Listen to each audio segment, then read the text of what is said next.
Assalamualaikum warahmatullahi wabarakatuh. Bagaimana kabar anak-anak hebat semuanya? Alhamdulillah, kalian selalu dalam keadaan sehat walafiat. Jumpa kembali dengan Ibu pada pembelajaran IPA tentang penghematan energi listrik. Nah, listrik merupakan energi yang paling banyak digunakan di kehidupan kita, ya kan? Setelah kita belajar tentang penghematan energi listrik, Ibu berharap kalian bisa melaksanakan penghematan tersebut dalam kehidupan kalian sehari-hari. Oke, kita mulai ya pembelajarannya.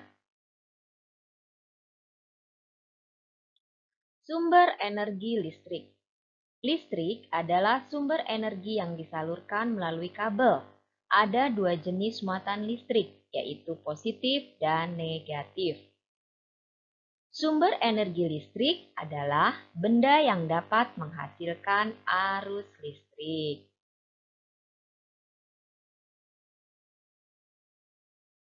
Oke, kira-kira siapa yang tahu ya macam-macam sumber energi listrik? Ya, betul, tepat sekali. Ada baterai, ada aki, ada dinamo, dan ada generator. Oke, kita bahas satu persatu ya.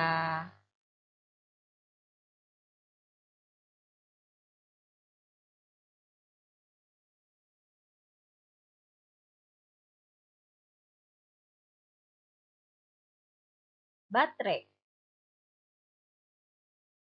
Baterai disebut pula elemen kering karena di dalamnya terdiri atas bahan-bahan kimia kering. Di dalamnya terdapat batang karbon yang berfungsi sebagai kutub positif dan pembungkus seng yang berfungsi sebagai kutub negatif. Pada saat digunakan, di dalam baterai terjadi perubahan energi kimia menjadi energi listrik.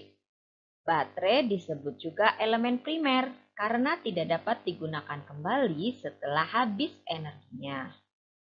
Cara penggunaan baterai sangat mudah. Jika kedua kutubnya dihubungkan, sebuah rangkaian baterai akan mengalirkan arus listrik. Nah, berikut contoh penggunaan baterai dalam kehidupan sehari-hari. Baterai biasa digunakan untuk menyalakan jam, mainan, dan lain-lain.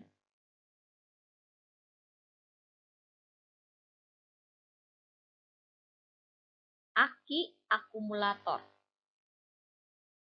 Sama seperti baterai, aki juga merupakan alat yang dapat menyimpan energi listrik dalam bentuk energi kimia. Aki disebut elemen sekunder karena setelah habis energi kimianya dapat diisi kembali dengan cara disetrum. Pada saat digunakan terjadi perubahan energi kimia menjadi energi listrik, sedangkan pada saat diisi ulang terjadi perubahan energi listrik menjadi energi kimia. Aki bisa digunakan untuk sumber tenaga motor, mobil, dan truk.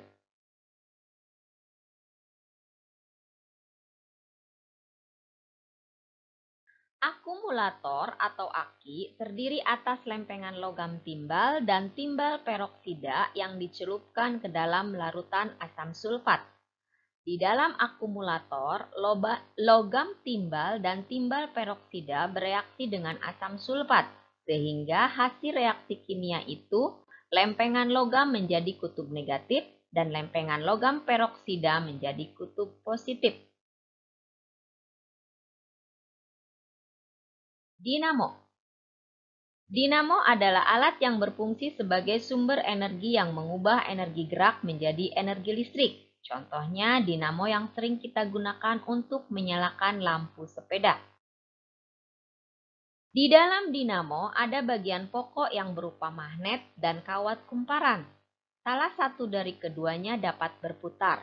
Bagian yang berputar disebut rotor. Bagian rotor dihubungkan dengan roda sepeda. Jika roda sepeda berputar, rotor pun berputar. Perputaran antara magnet terhadap kumparan itulah yang menghasilkan listrik. Makin cepat berputar, makin besar tegangan listrik yang dihasilkan. Bagian yang diam disebut stator.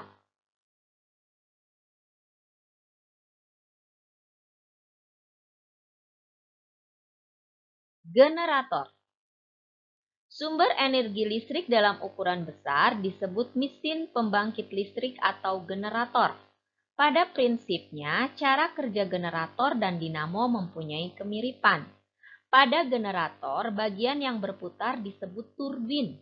Perputaran turbin itulah yang menghasilkan energi listrik.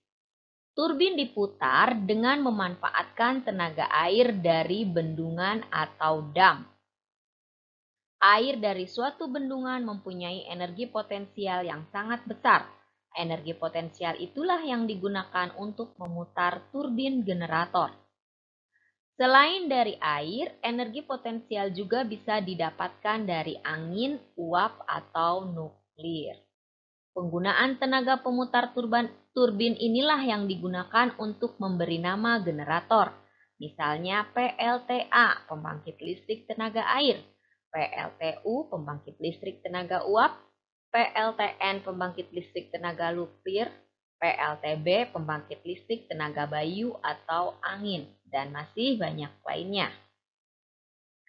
Untuk menyalurkan energi listrik biasanya digunakan transformator, yaitu alat listrik yang dapat menaikkan atau step up dan dapat menurunkan tegangan listrik atau step down.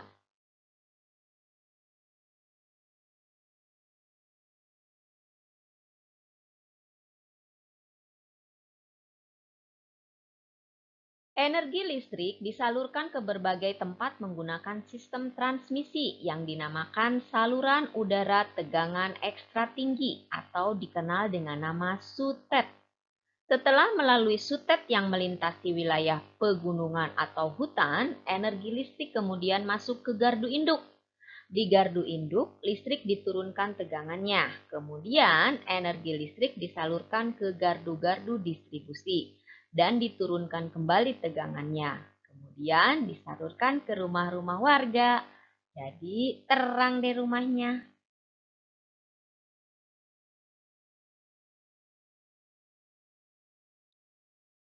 Kegunaan energi listrik. Energi listrik dapat diubah menjadi berbagai macam bentuk energi lain, yaitu energi listrik menjadi cahaya. Contohnya lampu. Ya, betul. Kalau energi listrik menjadi energi bunyi, contohnya apa? Ya, betul. Contohnya radio dan televisi. Energi listrik menjadi energi panas. Nah, ya betul. Ini contohnya setrika, dispenser, rice cooker. Contoh energi listrik yang berubah menjadi energi gerak yaitu, ya tepat sekali, mesin cuci dan blender. Pedoman kita ketika berhubungan dengan alat listrik. Nah, kalian harus berhati-hati ya. Gunakan alas kaki dari karet ketika aktivitas yang menggunakan listrik. Jangan menyentuh alat listrik ketika tangan basah. Hindari menggunakan steker yang terlalu banyak pada satu stop kontak. Jangan mencoba memperbaiki sendiri alat listrik yang rusak. Jangan menghubungkan alat listrik ke stop kontak ketika tidak digunakan. Oke, terakhir, ini dia nih yang kita tunggu-tunggu, cara menghebat energi listrik. Yang pertama, memilih alat listrik yang berdaya rendah. Kedua, menggunakan alat listrik hanya saat diperlukan. Ketiga, menggunakan lampu hemat energi untuk menerangi rumah. Keempat, mengurangi pemakaian alat listrik yang kurang perlu. Kelima, setrikalah pakaian dalam jumlah yang banyak. Keenam, jika rumahmu menggunakan pompa air, gunakan seperlunya. 7. Jika rumahmu memiliki kulkas, tutup rapat pintu kulkas jika tidak diperlukan, karena membuka dan menutup pintu kulkas terlalu sering akan boros energi listrik. Oke, ayo kita hemat listrik untuk selamatkan bumi kita. Nah, sekarang tugas kalian adalah membuat sebuah reklame tentang cara menghemat listrik. Berikan gambar yang indah, warnai, dan gunakan kertas A3 yang ada di media yang diberikan sekolah, kertas yang putih ya. Untuk ketentuan tentang reklame, silakan kalian buka kembali pelajaran SPDP pekan kemarin tentang reklame. Semangat, buat seindah mungkin. Ini merupakan penilaian K4 IPA. Oke, kerjakan secepatnya. Jangan ditunda-tunda ya. Alhamdulillah, pembelajaran kita sudah selesai. Terima kasih banyak atas perhatiannya. Jangan lupa tugasnya untuk segera dikerjakan. Apabila ada yang kurang paham, kalian boleh bertanya ke guru kelasnya masing-masing. Terima kasih atas perhatiannya. Jangan lupa like dan subscribe-nya ya. Assalamualaikum warahmatullahi wabarakatuh.